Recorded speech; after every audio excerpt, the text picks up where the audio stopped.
Hey there friends, what's up? Kevin here from the MSOTD Rocks YouTube channel, and today is another edition of the Kevin Figures Out series where I try and figure out a band in the rock and metal space that I'm not that well versed in. And today I'm taking a look at VRSTY.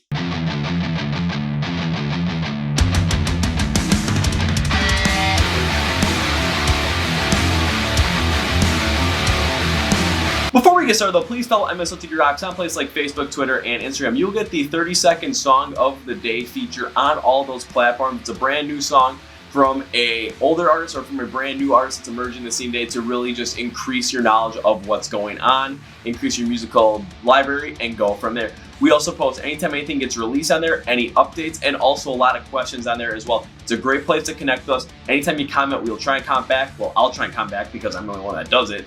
And every single Tuesday on Instagram, we have an IGTV video out there for you, which is behind the scenes look at what's going on here. And then every single Wednesday night, we go live at 9 p.m. Central on Instagram, and those have been getting really wild, so you're going to want to join in on those.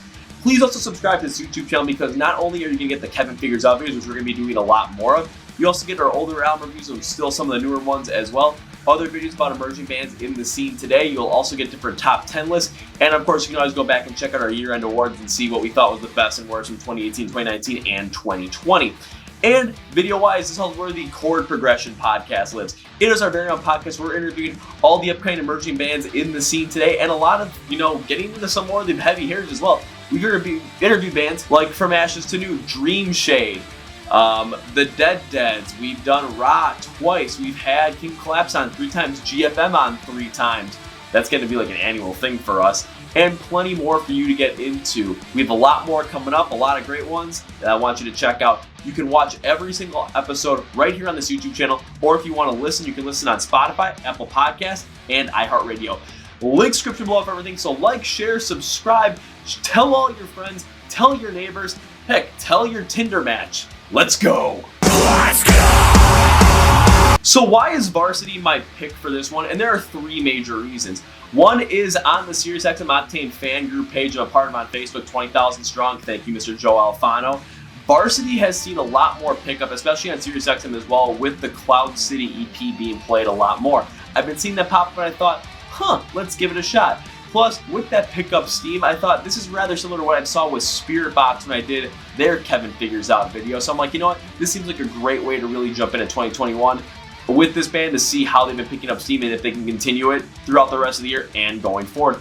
And also, their first really show coming up in 2021 is in New Jersey on July 17th with our friends at Awake at Last we did a podcast with back in September of 2020. So I thought, might want to go check out those guys, but I want to figure out if I like them first or not and really understand VRSTY. So a quick summary before we get going. Joey Vareda, the lead singer and frontman for the band, really started this as a solo project, then became a full band back in 2015 with the Lights EP. Then they also released the Black EP back in 2019 and of course Cloud City at the end of 2020.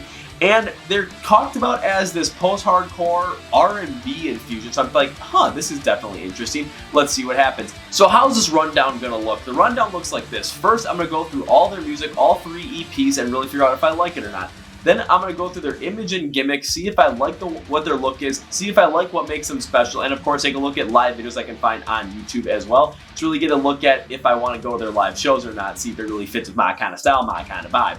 Then third, I'm going to go and take a look at how they interact with their community of fans, how their community of fans interact with them, and I can really do this on social media at this point, and then I'll tie it all together and we'll come up with a conclusion. So let's go.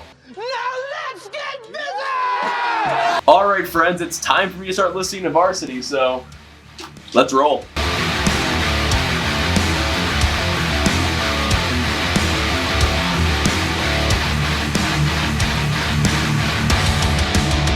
Alright, let's talk about this. So starting out with the Lights EP, this was something different than I was expecting because before this, the only song I had listened to from VRSTY was Massive off the Cloud City EP. And of course, hearing that quick summary like the rhythm and blues mix with post-hardcore, on the Lights EP, I saw a lot more blend, especially of more of those rock and metal styles, like emo, pop punk, post-hardcore, and metalcore as well. Vocally, there's a lot of mixture between clean and unclean vocals as well, so this was a very experimental style, a real mix of a lot of things in here that I really want to go deep into to give you my thoughts. So when it comes on the Lights EP, Each song really had properties that I did like about, but then also had properties that I wasn't the biggest fan of, so I was consistently mixed on it.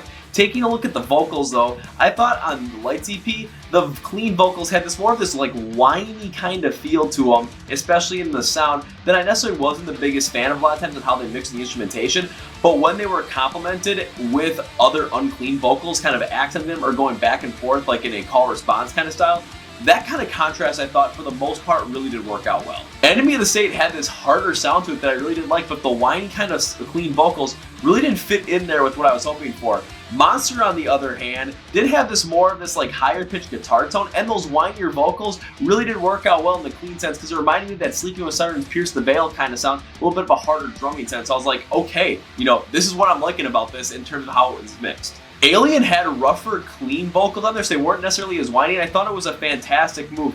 However, how the pacing of the vocals contrasted against the pacing of the overall instrumentals, I thought was a neat move, but I like how the contrast, I like the idea, but I don't necessarily like how it was executed in this one. So I was like, good idea, execution, not really for me. Happy is an absolutely killer track because you get the clean vocals, a little bit more of a rougher pace, and it also has the instrumentals going with this more like downtrodden pop punk track. And it really does work off well to really put this out there. Plus, there are times when they even bring in more of this like Linkin Park inspired rap parts into it, and I don't know why, but the way it all flows together, man.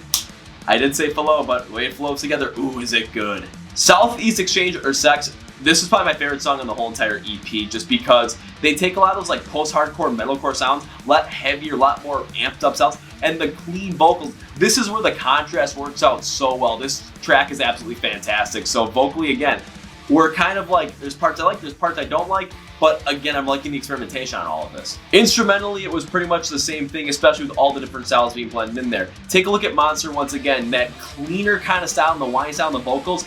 Not necessarily my favorite thing, but the way it mixed in with that lighter guitar tone really reminded me of like a Sleeping with Sirens kind of style. Again, huge win for me. Alien, again, I like the idea for the contrasting pacing on the vocals and on the instrumentals, but just for the fact that the instrumentals were slower paced compared to a faster paced kind of vocal, it's just the mix was really off here that I wasn't the biggest fan of. Happy, again, had that like a little bit more downtrodden pop punk style, but when the band mixed in these clean, unclean, and more Linkin Park style rap vocals, man, this was just, again, a hodgepodge of a lot of stuff, but everything flowed together so well on Happy, so in a sense, it made me happy. Sentinel was the opposite of Happy, where I liked all the different parts of it, especially when they used more of this like emo and darker pop punk style, especially a lot of heavy drumming. I'm like, okay, this is pretty cool, but it's, if you go from like each section, it just seems like it's rather chopped up, and I'm just like thinking, you know what?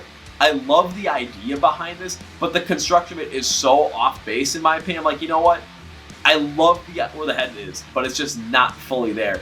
And then, of course, going to Southeast Exchange or Sex, man, just the way that that post-hardcore and metalcore infused style, especially with the rapidness of the drumming, the heaviness of the sounds, really mix in with those clean vocals, a little more of a whiny sense. The contrast is so great, but it makes everything stand out. This one was awesome. So overall on the Lights EP, I'm kind of half and half on it because I wasn't the biggest fan of the whiny, clean vocals, and sometimes when they mix a lot of these different styles in there, the flow just didn't feel like it felt kind of forced. However, on the opposite end of it, the whiny vocals at points really did work out well with some of the heavier, unclean accenting vocals and some of the heavier styles as well. Plus, there were a couple times, like at Southeast Exchange and Happy, where just the blending of these styles really did work out well. So overall, I'm slow on it, but after hearing this one, I am super excited to see what's going forward. The promise is there from this early EP, and I'm thinking, you know what?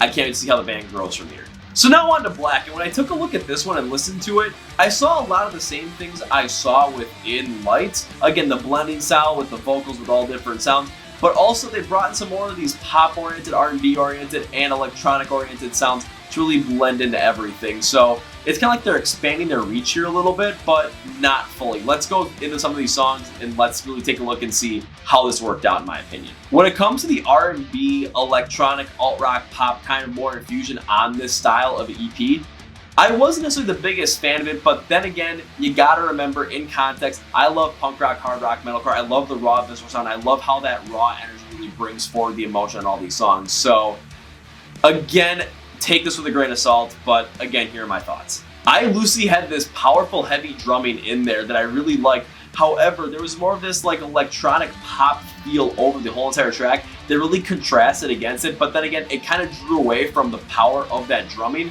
So I was thinking, you know what, this necessarily isn't the biggest thing for me. Unity, again, the same thing I saw where I love the raw, more heavier side of the instrumentals, but there was this consistent electronic influence over that really smoothed it out, kind of rounded it out, kind of softened the edges a little bit. I thought, you know what, maybe not the biggest thing for me, but I do respect the idea, and I'm respecting where they're going with this experimentation style. NOLA had this like lighter synth in the intro, and I love how it contrasts against the drumming in this.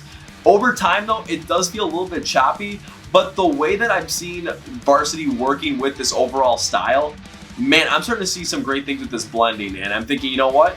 This is, again, showing a lot of potential, a lot going forward, and I don't think they could have done something like this on the Lights EP. Seeing this growth over 4 years, now you're starting to see a couple of things really come to the foray for this band. Wilton Black, again, probably not something that I really want to go into in terms of revisiting them overall, especially because they really had more of this electronic and specifically smoother alt-rock bass to them. And as I was going through the EP, I like the fact they're at the end because they're a complete kind of energy drainer compared to the first 7 songs on the EP. And don't get me wrong, I do totally understand the move. But then again, I'm just not the biggest fan of that style. So for me, I was like, you know what, I kind of want to back off of that. But again, that's just what I like, and that's just how my brain works. But there are times where they do keep some of that heavier style overall, and it really does work. Take a look at Colorblind, for example. We're going with more of this melodic metal sound, but the way the guitars are tuned up higher, it just creates this great contrast, and the clean vocals really work out overall. Even the unclean vocals in this really kind of bring this full entire thing to the foray. So this one, again, was where I'm going to really start with this as the first track, Colorblind. I was a big fan of this. You and I, again, this one actually kind of drops back a little bit in terms of the overall instrumentation style, where we've seen a lot more of that post-hardcore, pop-punk, metalcore, more higher energy style. This drops it back in more of a hard rock range, but the way it plays off with the rougher, cleaner vocal style, this was something that I thought was pretty immaculate. I was a big fan of this. For the vocals though, again, I was kind of split on how they were used, but one thing I specifically saw from Joey was a maturation in his vocal set that I really like to see, where kind of that whiny sound was gone, had a little bit more of this dynamic style to it. And I thought, you know what, this is really working out well, better, whatever you want to call it, on a lot more of these tracks that are playing a lot more styles. Colorblind, again, with the way the instrumentation is put out with more of this, you know, metalcore, heavy metal kind of style, how the clean and the more polished clean, not necessarily as whiny, but sometimes gritty style, and the unclean vocals that kind of bounce off each other. Oh, I was happy. Yours for the Taking, this was something I thought was absolutely insane. When you take a look at it, the chorus had this great blend of unclean vocals matching with the bursting drums, and the clean vocals were more melodic over to create this overall great contrast. I thought the clean vocals did get lost in the verse though, but the chorus on this song was, the way everything blended was perfect. Impressionable Me had this great blend of clean and unclean vocals that really brought out the whole entire power and all the emotion within the song. But when you get to the clean vocals, and when they're isolated, when they go really melodic, they kind of match up the guitar tones a little bit, and this kind of stands out in a way I'm like, you know what, I like this, I don't like this, I'm always on the fence. Wilton Black really took this electronic and alternative sound that they were really put on those tracks, and the vocals kind of followed suit with more of this clean, breathier style. For the most part, I'm never really the biggest fan of this, but I thought, you know what, I'm kind of interested in how they're blending this and seeing really where they're going from here and seeing the growth of the band in terms of, again, when you're blending a lot of things, it does take time to really understand what's going on, but they're starting to show a lot here. So overall, when it comes to Black, again, I am still kind of split on it 50-50, the point where I like the maturation of VRSTY. Man, I really said that weird. I like the maturation of VRSTY overall, and seeing how they're blending some of these certain styles in there and really kind of having it more as a cohesive unit. I really like to see this kind of style. I love to see this growth. I love to see Joey's vocals having more of this mature style too, not really being as whiny with the clean style. There are times where I'm not necessarily this big into the blending, and I think really focusing in on that alternative, more electronic sound, especially at the end of the EP, wasn't necessarily for me, but I do respect the fact they're doing it because it shows a wider range of what is possible for them. So again, this EP is just expanding their potential going forward into 2020.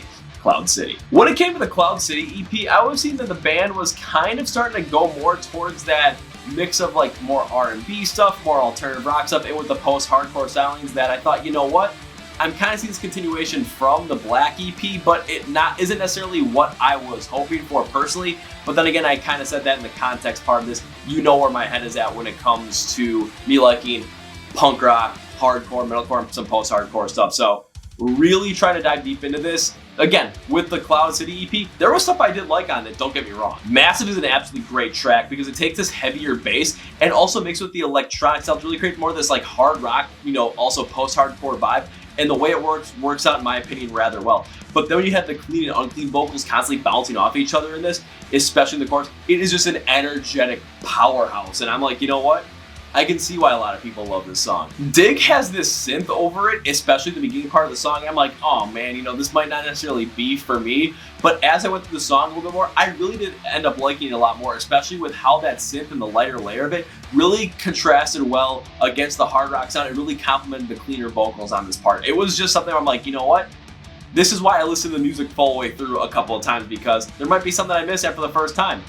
This was one of those cases. But when it got to the second half of the EP, this is where more of those electronic R&B and alternative rock mixes really kind of came into the foray. And of course, again, you know me, this isn't necessarily my biggest thing, so let me go through why. When it came to Pathos, honestly, from Joey's vocals, I thought he had absolutely great control, especially with the heavier lines on the electronic influence. Just the way it was controlled, I thought was fantastic. The chorus is cool to contrast, this more high electronic piece with heavier backing instrumentals. But the vocals are lighter and create more of this like alt rock approach in the chorus that I wasn't necessarily the biggest fan of. Cloud City relies on this heavier pop construction I'm not necessarily the biggest fan of. While the post-chorus has a harder feel than the most of the chorus does, it just necessarily isn't for me. I don't like the way it really kind of infused a lot of that electronic piece in there. But then again, that's the way I look at it. For me, it's kind of hard to get with a lot of electronic infused stuff. There's some stuff I like about it, especially take a look at Evanescence, The Bitter Truth, when they kind of put some of the stuff in there. I did like what they pull off there. There's some stuff that I like that VRSTY did with it, but this case was not one of those. So with Cloud City, at first I kind of wanted to write off this EP, but when I was working through the script of this video, really working through my notes and really putting it together, I was liking it more and more as time was going on. I love the fact they've really taken down this incredible approach of bringing more of this post-hardcore and mix it with some of these other styles, especially like the R&B lyrics. But when it comes down to it, there are parts that I'm not necessarily the biggest fan of, especially when they're including more alternative rock and electronic and some pop pieces in there. Again, I tend to stay away from those, but one thing that cannot be overstated is the fact that Joey and the rest of the guys from VRSTY are consistently blending, and you're seeing how well this blending is turning out more and more and more. So you're consistently seeing improvement every step of the way, and I'm consistently seeing this band's rise. So in the overall part of it, what do I think about the music? And when it comes down to it, I'm gonna say it's a split decision, mostly because there are parts I do like, especially when they mix in a lot of those heavier sounds, those metalcore, post-hardcore, pop punk, some emo sounds as well, even some hard rock stuff. I'm not the biggest fan of when they include a lot of the electronic stuff and the alt rock stuff that really doesn't contrast and really work and flow with some of the post-hardcore stuff and the vocals as well. That's in my opinion though. But one thing I have been liking is the overall evolution of Joey's vocals throughout the whole entire thing. Seeing them mature more, get less whiny, get more polished, and even the unclean vocals staying consistently rough and really showing this full force that he has. And also when it comes to the blending of these styles, even though sometimes I'm not the biggest fan of it, I love the fact they're doing it. I love the fact that they're consistently learning more and more, and the blending just keeps getting better and better from each EP. So I'm going to stay split on this one, but over time, I feel like I'm going to like this more than I dislike it. Now it's time for the image and the gimmick of VRSTY. When we take a look at the gimmick, and of course it's going to be the marketing that makes them special, again, it's going to be that R&B influence with post-hardcore blend all together like they have in their bio from New York City.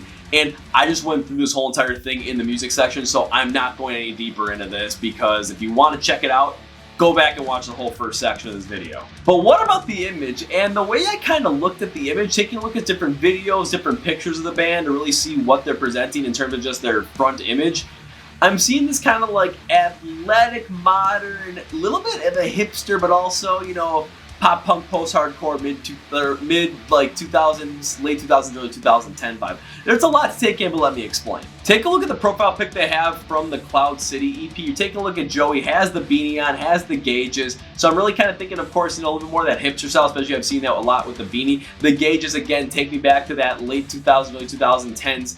Alternative music scene, pop punk, emo, post-hardcore, metalcore kind of style. So it does make sense to put that in there. Take a look at the video for Shameless. They have this look that's kind of similar to what I expect kind of like to see my 15-year-old cousin really go with, where again you're gonna have a lot of more athletic style clothing, hats, Adidas sweatshirts or zip-up jackets, And they're kind of more vibrant in a way. They've got these really intricate patterns on them as well. Don't get me wrong, it does fit their style overall, really blending more of these modern styles in there with some of these other crazy things as well. So it really has this full-on like 2019, 2020, 2021 feel at the moment. So they're really kind of keeping up with the trends at the moment, and it's working. And then even with the massive video, it's kind of the same thing. But one thing I noticed about those two YouTube videos and those music videos was this more darker tone, especially when you look at the coloring of those videos. And I thought this was kind of interesting. When you take a look at the harder styles they're working with, post-hardcore, some of that metalcore stuff as well, and the unclean vocals, it does give a more raw, visceral feel to the overall song. So you want some of those electronic alternative influences that are going to have more of this well-rounded style, more polished style to it.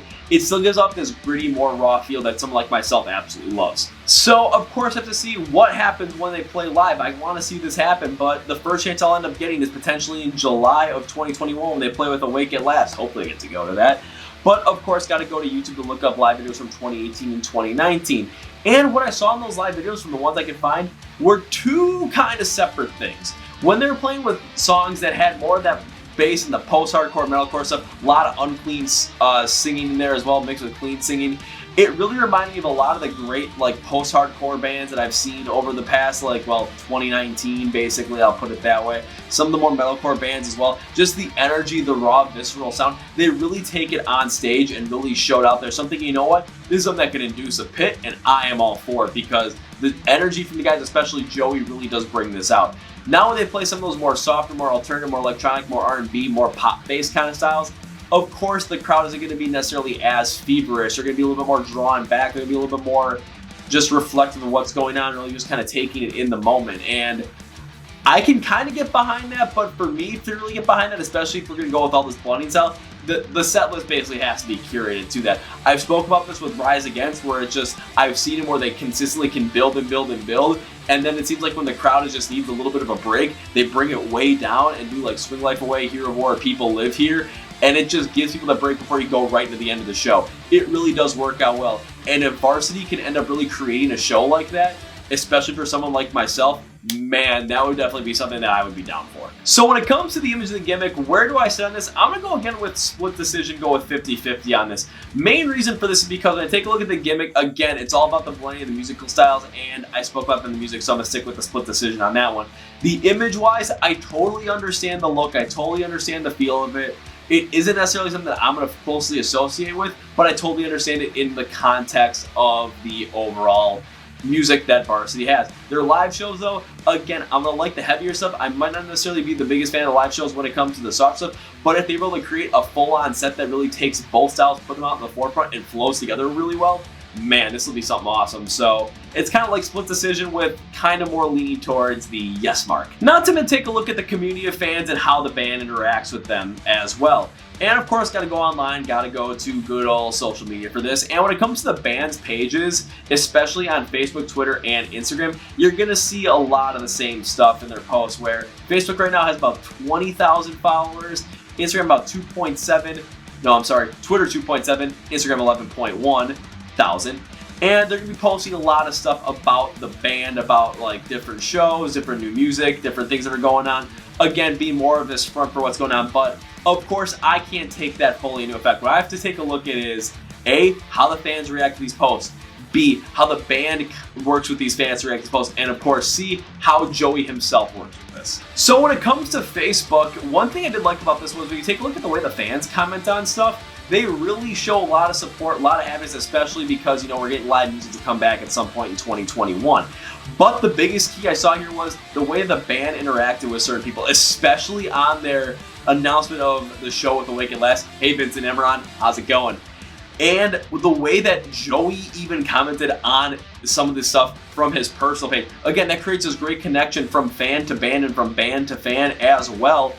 Plus, if you take a look at that post as well, man, he just puts himself all into it. And I'm thinking, you know what? I am all for this because it gives more of this authenticity to the band going forward. On Twitter, I see the band responding to their fans, like usually like one response on somebody's tweet per day. The No Doubt one, though, had me rolling. So I'm like, okay, They do have some fun with this. Seeing how the fans interact with it, again, the fans have fun with it as well. So there's definitely more of this lighthearted feel to it, but I think Instagram's gonna be the biggest show here. When it comes to Instagram, on the fans page, fans kind of tag them in a lot of the same kind of stuff that's been out there already, and that's okay because it's going to promote the band as well. The band does comment on certain things. However, I have to give big credit to the band for our Song of the Day March 31st post, because I posted massive as the Song of the Day feature. They gave me, you know, I think it was the praise kind of thing, like, woo, kind of thing. But they said, like, okay, now I got to go potentially see these guys. They're like, well, we hope to see you there, like, kind of just like, you know, make sure you get out there kind of thing. But then again, the fact they commented twice, huge, just huge to connect with people. Let's take a look at Joey specifically before we really wrap this up. So when it comes to Joey on Instagram, we're gonna get a couple of different things from him in terms of what we got from the band. Of course, we're gonna get some of the same posts as well, some of the same announcements, some of the same press stuff, and some of the fun stuff as well, like saying happy birthday. But what I like about it is when you take a look at the captions between each one, the captions are going to be different. The captions for Joey's are going to have more of his own personal style in there. And the comments are literally just straight up him just having a good time, having fun, and commenting like just a regular person. And that goes so far when it comes to the fans. Well, it creates this feeling that you're really a part of the band in terms of you're really supporting them and you feel the love for that support. It is a great thing overall. So when it comes down to their community of fans, is it something I can get into? I initially was gonna say, you know, so-so with leaning towards yes, but after what had happened to me on March 31st with VRSTY, it's a yes. So overall, now time for the verdict. When we took a look at the music, I was split on it, where I liked some of the blending. I wasn't the biggest fan of some of the blending. I liked a good amount of the vocals. I didn't like a good amount of the vocals.